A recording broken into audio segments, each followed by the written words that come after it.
Secret number 1. Nangabe ungisesi sowukhulile suyadibona ukuthi sewudzinga indvodza ufuna umendvo, listen to me very carefully.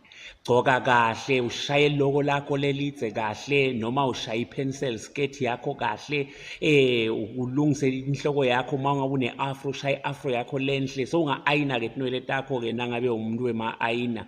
So uyaphuma uqonza ngasemoli noma uye etown noma uye esitolo, uhambe kahle ungashaqi usiteli kakhulu. Ngiqinisile ngifuna ngathi buntamake angeke uhlale ungayi-attract indvodza liyenhlitiyo yakho letakuthatha. Kodwa ke nandawenda lokwenu ke nine kwekuhamba ngenduze ebaleni uthi wena u-attract emadoda, listen, utawu-attracta imiyane netimbungane ngoba bavele bakubone ukuthi ngiloluhlobo lwenja yabo lolo lithengisa ngemnyango wemvana. Ngeke ke indvodza sibili imsukele umuntu lothengisa ngemnyango wemvana.